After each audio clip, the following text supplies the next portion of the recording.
Namanya anak-anak, bermain menjadi sarana mereka dalam bersosialisasi dan bergaul dengan lingkungannya. Bermain dilakukan di mana saja, termasuk di masjid. Tapi tak jarang, saking serunya, anak-anak yang bermain di masjid kerap mendapat teguran. Berisik dianggap mengganggu. Akibatnya, mereka enggan mendekati masjid. Atau yang terburuk, malas menginjakan kakinya di lingkungan masjid. Tapi berbeda dengan Ayla. Bagi bocah 9 tahun ini, masjid merupakan rumah keduanya. Ini karena Masjid Al-Aqsa di kawasan Serpong, tempat tinggalnya, memiliki program ramah anak. Dewan Kemakmuran Masjid dan warga sekitar sering mengadakan kegiatan untuk anak-anak. Mulai dari pengajian harian hingga pesantren kilat. Sholat berjamaah, terus baca Al-Quran dengan ceramah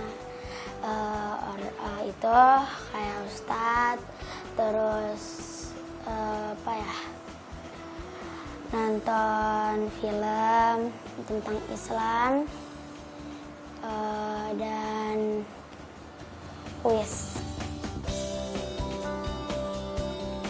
Tak hanya saat Ramadan, di hari biasa pun Ayla sering bertandang ke masjid.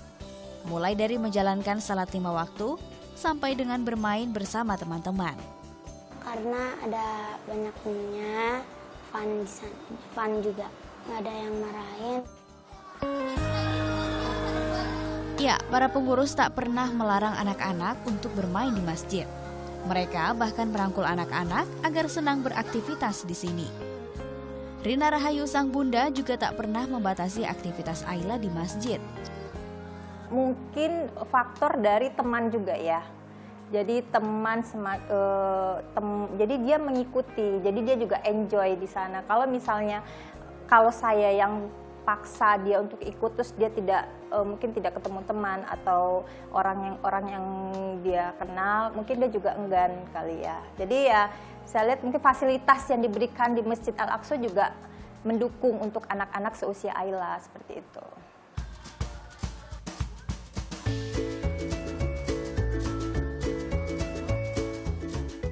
Aku lagi buat kartu lebaran.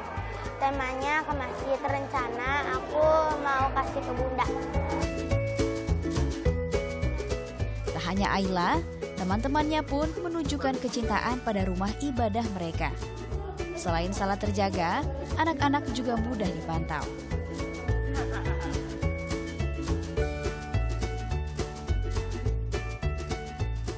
Ya karena ini masjid yang paling dekat, terus masjidnya di sini tempatnya luas. Banyak teman bisa main, hafal Quran. Sholat asar, kadang-kadang kalau bulan Ramadan sholat taraweh. Sholat 5 waktu lah, terus sambil main di sini, ngaji di sini. Mungkin sholat bareng sama bermain di bawah. Ngafal surat bareng papi di masjid. Aku rencananya mau itikaf di sini sama keluarga, teman-teman. Para pengurus masjid juga mengajak remaja sekitar untuk aktif dalam setiap kegiatan yang digelar, termasuk saat pesantren Ramadan seperti ini. Harapannya anak-anak dan remaja yang cinta masjid kelak dapat tumbuh menjadi manusia yang berpegang teguh pada ajaran agama. Konsep ramah anak diterapkan karena para pengurus prihatin pada anak-anak yang sering dilarang bermain di dalam masjid. Padahal jika dipupuk sejak kecil dan diarahkan dengan baik, anak-anak dapat tumbuh menjadi pribadi yang religius. Perkembangan mereka, kalau di kita tuh ada istilah mumayyiz seperti itu. Ada yang udah bisa diberitahu, diarahkan, ada yang belum bisa. Nah, untuk yang mereka yang sudah bisa diberitahu, mungkin udah kelas SD ke atasnya itu, secara keseluruhan mereka kita akomodasi di sini bermain silakan. Tetapi ketika ada kegiatan khusus seperti sholat, atau ada pengajian, itu perlahan melalui orang tua dan kita yang langsung juga itu kita sampaikan dan secara perlahan, dan itu berketerusan, Mbak, nggak bisa sekali. Nah, keduanya kita usahakan semua pengurus di sini, bapak-bapak, mengenali masing-masing anak ini. Jadi meskipun bukan anak saya atau siapa, itu kita hampir semua kita kenal dengan mereka. Sebaliknya mereka juga begitu. Nah, ini juga salah satu cara menurut kita cukup efektif ketika misal saya coba mengingatkan kalau mereka terlalu mengganggu atau dianggap berlebihan. Insya Allah ini lama-kelamaan mereka ada respect.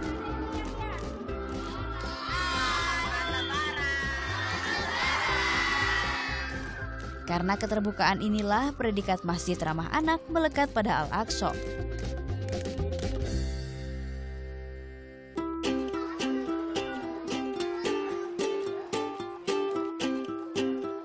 Untuk menunjang kelancaran beribadah, pengurus masjid juga menyediakan area khusus anak-anak, seperti fasilitas pojok bermain ini.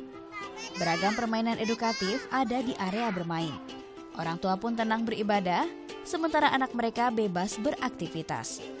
Ketika kita para orang tua sedang ada taklim anak-anak, ketika materi taklimnya kurang ke anak-anak, mereka bisa ke kids corner. Jadi orang tua bisa konsentrasi ke taklim tersebut.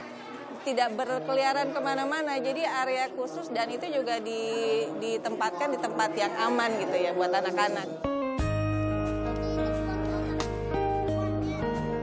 Nabi Muhammad SAW, Rasulnya umat Muslim, selalu menunjukkan kecintaannya pada anak-anak.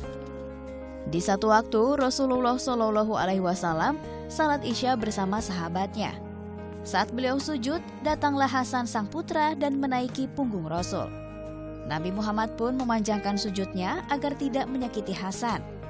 Usai salat, beliau meminta maaf kepada jamaah dan bersabda, "Anakku tadi naik ke punggungku, lalu aku khawatir bila aku bangun dan menyakitinya. Maka aku menunggu sampai ia turun." Hadis riwayat An-Nasai. Sungguh Rasulullah telah menunjukkan rasa sayangnya pada anak-anak. Dan melalui Masjid Ramah Anak, diharap generasi muda dapat tumbuh menjadi manusia saleh, tawakal, dan berpegang teguh pada agamanya. Febi Purnamasari, Ramang Praseno melaporkan untuk NET.